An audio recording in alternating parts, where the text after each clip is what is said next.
High, কেমন আছো তোমরা সবাই? আশা করছি খুব ভালো। আমিও বেশ ভালো। সবাইকে আমার চ্যানেলের আরও একটা নতুন ভিডিওতে স্বাগত জানাই। এই যে আমাদের ব্যাগ গোছানো কমপ্লিট, আর আমরা কোথায় যাচ্ছি সেটা এখন বলবো না, ক্রমশ প্রকাশ্য। আমরা বেরিয়ে পড়েছি, আর বেরিয়ে আমরা চলে যাব হায়াতের সামনে, কারণ ওখানে বাকি যারা আমাদের সাথে যাবে সবাই একসাথে মিট করব। আর ওখান থেকেই করে নেব ক্যাবে করে আমরা যাব আমাদের বাস স্ট্যান্ডে, মানে যেখান থেকে আমরা বাস নেব। আর আজ হচ্ছে সৌভিকের বার্থডে, তাই ওর বার্থডেটা আগে সেলিব্রেশন হবে, কেক কাটিং করে তারপর আমরা বেরিয়ে পড়বো। কেক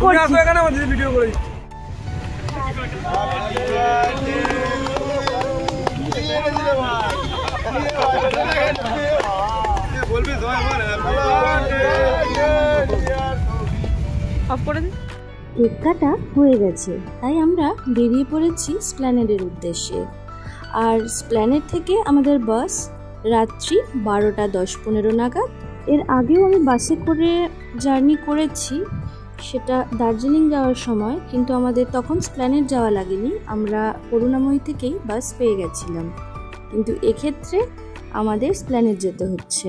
আমরা স্প্ল্যানেড পৌঁছে গেছি, আর পৌঁছানোর সাথে সাথে কয়েকজন দাদা এসে আমাদের বলছে তাদের বাসটাই সেরা বাস। কিন্তু যেহেতু আমরা বেশ কয়েকজন মিলে যাব, তাই একটা ক্যাবে আমাদের হয়নি। একটা ক্যাবে কিছুজন আর পেছনে আরও কিছুজন আসছে, তাই সবাই চলে এলে তারপর আমরা একসাথে যাব বাসটাকে দেখতে, যে কোন বাসে আমরা যাব। এখানে তো একাধিক বাস ছিল, কিন্তু আমরা সবাই মিলে ঠিক করলাম আমরা যাব এই সিঞ্জিনি বাসটায়। এই বাসটা খুবই সুন্দর দেখতে।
যে যার সিট দখল করে বসে পড়েছি, আর আমার সামনের সিটেই ছিল একটা মিষ্টি ছানা, আর ভীষণ লক্ষ্মী ছানাও, আর একদম কিউটের একটা ডিব্বা। দেখো কি মিষ্টি, মনে হচ্ছে এক্ষুনি ধরে চটকে দিই।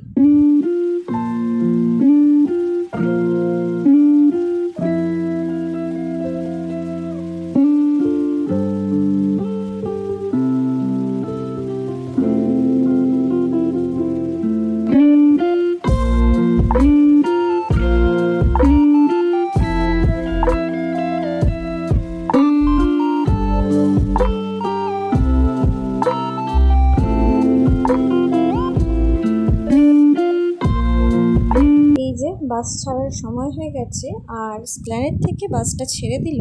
এরপর এই বাসের পরবর্তী গন্তব্য কোলাঘাট।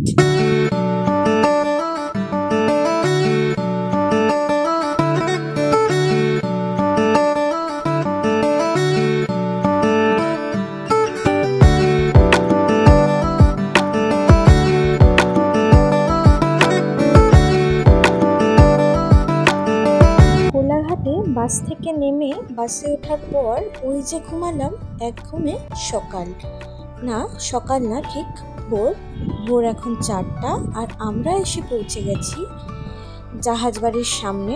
আর যারা মাঝে মধ্যেই দীঘা গিয়ে থাকো তারা তো জানবেই যে জাহাজবাড়ির সামনেই রয়েছে অটো স্ট্যান্ড। অটো নিয়ে সবাই এখন চলে যাচ্ছি মোহনার দিকে। আর যাওয়ার পথে রাস্তায় দেখা গেল মন্দিরের এক ঝলক। আর ভোরবেলা মন্দিরটা কি অপূর্ব সুন্দর লাগছে। যেহেতু আমরা উল্টো রথের পরের দিন দীঘায় গেছিলাম, তাই এখনো পর্যন্ত রাস্তাঘাটে এমন সুন্দর রঙিন আলোয় সাজানো। এরপর আমি বলতে পারছি না এটা রথের কারণেই না অন্য কারণে, অন্য সময়ও এই একইভাবে আলো জ্বলে। তবে যাই হোক, রাস্তাটা বেশ সুন্দর লাগছিল। কথা বলতে বলতে আমরা এসে পৌঁছে গেছি দীঘার মোহনায়। আর এখানে দেখছি নানান ধরনের মাছ নামছে লরি থেকে, আর কি বাজে গন্ধ। দীঘায় আমি এই নিয়ে দ্বিতীয়বারের জন্য, আর প্রথমবারেরটা খুবই ছোটবেলায়, যাতে করে স্মৃতিটা বেশ আবছা।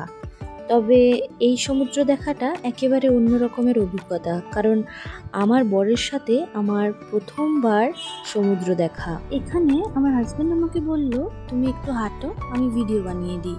আর এখানে হাঁটতে হাঁটতে আমার মনে মনে চলছে ওই মৌসুমী ভৌমিকের বিখ্যাত গান, আমি শুনেছি সেদিন তুমি সাগরের ঢেউয়ে চেপে নীল জল দিগন্ত ছুঁয়ে এসেছ। এই গানটা ভীষণ বিখ্যাত আর আমার ভীষণ প্রিয়। যাই হোক, গানটা শুনে যদি কোনো কুকুর বেড়াল ছুটে আসে, তোমরা একটু তাড়িয়ে দিও প্লিজ।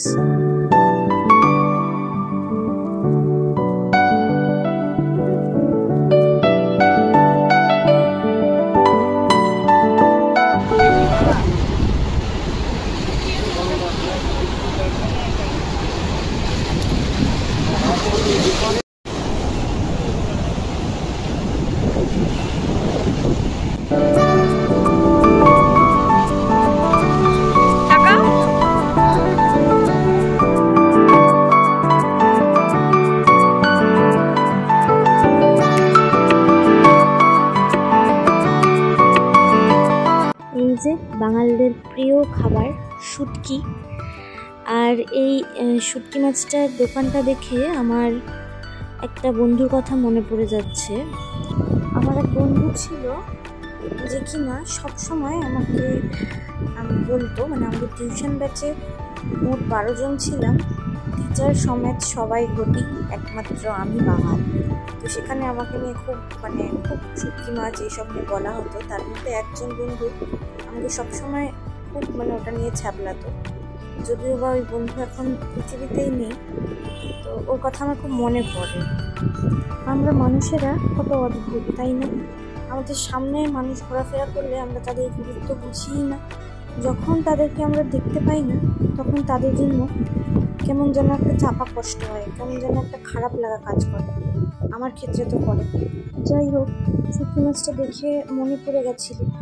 ঘুরতে এসে এসব কথা বাদ দিয়ে যেটা বলছিলাম, তো এখন আমরা চলে এসেছি মাছের বাজারে, মানে আড়ত। হয়তো এটা দীঘার মাছের আড়ত, বাজার না। আর এখানে মাছের আড়তে ঘুরতে ঘুরতে আমাদের পেয়ে গেছে ভীষণ খিদে, তাই আমরা চলে এলাম সমুদ্রের পাড়ে দোকানগুলোতে, যে সমুদ্রের ভিউটা এনজয় করতে করতে আমরা ব্রেকফাস্টটা শুরু করব। আর সকালের আলো ফুটে গেছে। আমরা যখন মোহনাতে এলাম তখন বেশ অন্ধকার ছিল চারিদিকটা, তো এখন আলো হয়ে গেছে, সকাল হয়ে গেছে। Good morning from Digha. আর আমি যে পশু পাখি ভালোবাসি সেটা মনে হয় পশু পাখিরাও আমাকে দেখে বুঝতে পারে। কেন জানি না, আমি যেখানেই যাই কোনো না কোনো পশু আমার সামনে এসে দাঁড়িয়ে পড়ে। অচেনা কুকুররা এসে আমার গায়ের কাছে এসে, হয়তো ওরা গন্ধ পায়, কুকুর হোক তা সেটা গরু হোক। রাস্তায় ইভেন আমি বড় বড় ষাঁড় দেখলেও ভয় পাই না, আমার দেখে মনে হয় একটু ধরে আদর করে দিই। না, ওকে শুধু আদর খাইয়ে পেট ভরাইনি, বিস্কিটও খাইয়েছি। তারপর ওখান থেকে আমরা চলে এলাম হোটেলে। It's time for checking in hotel. আর আমরা রয়েছি এখন নিউ দীঘার পিবি ইন্টারন্যাশনাল হোটেলে। আর এখানে সবাই হোটেলের সমস্ত রুলস অ্যান্ড রেগুলেশন সম্বন্ধে শুনে নিচ্ছে। তো এই হোটেলের সবথেকে বিশেষ আকর্ষণ যেটা, সেটা হচ্ছে রুফটপ সুইমিং পুলটা, যেটা ভীষণ ভালো লেগেছে আমার।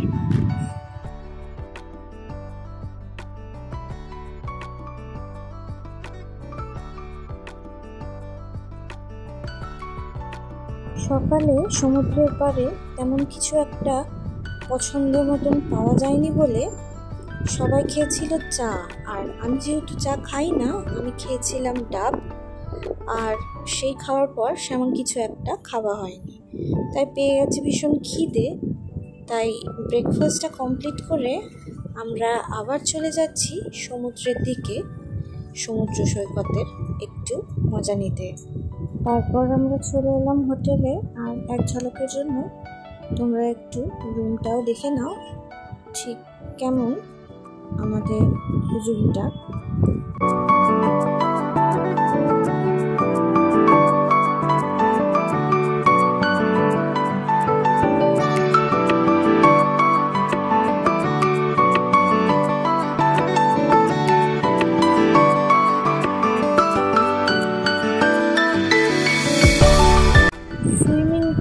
খোলার সময় হয়ে গেছে, তাই আমরা সবাই মিলে চলে যাচ্ছি পুলে।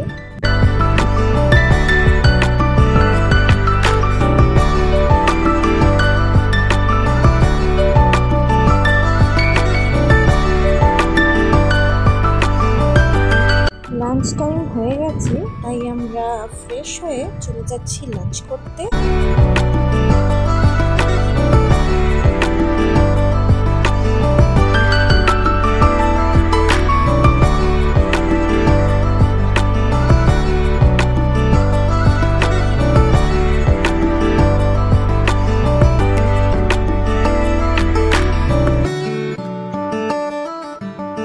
সবাই ভাত চিকেন অথবা ভাত মাছের কম্বো খেলেও আমি কিন্তু বিরিয়ানি দেখে আর অন্য কিছু খাওয়ার কথা ভাবতেই পারিনি। যদিও বা অন্য বাইরের যে কোনো জায়গার বিরিয়ানি খুব একটা ভালো হয় না সচরাচর, তবে খেয়ে যেটা বুঝলাম খুব একটা খারাপও না।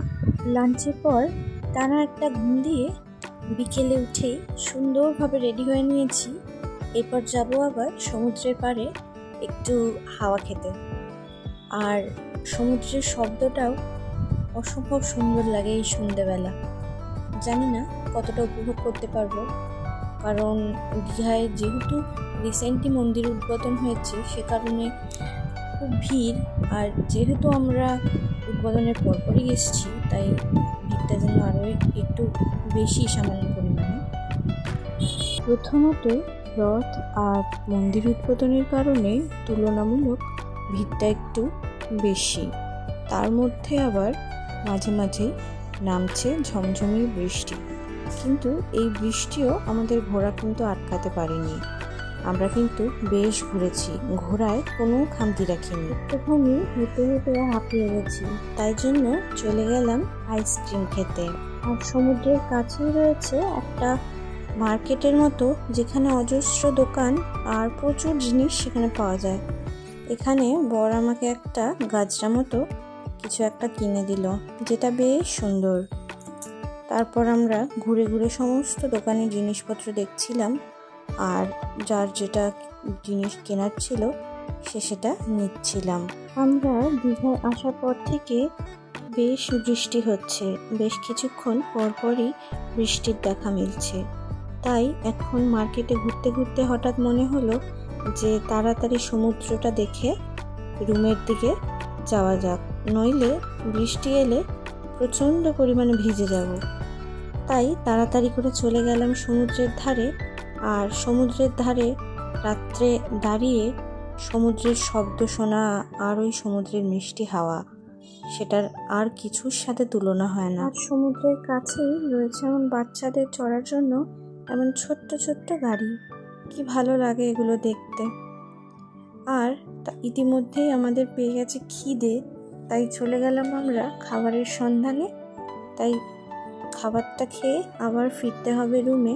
ডিনারে আমি নিয়েছিলাম রুমালি রুটি আর চিলি চিকেন, আর বর নিয়েছিল তন্দুরি রুটি আর চিকেন তরকা। তবে দুজনের খাবারে অল্প অল্প ভাগ বসিয়েছি। ডিনার কমপ্লিটের পরেই আমরা চলে গেছিলাম বাসের সন্ধানে, কারণ পরের দিনে আমরা এই টাইমে বাসেই বাড়ি ফিরবো। তাই আর অনলাইনের থেকে এমন অফলাইনে বুকিংয়েই বেশি ডিসকাউন্ট। তাহলে দেখা হচ্ছে নেক্সট ভিডিওতে, ততক্ষণের জন্য বাই, টেক কেয়ার।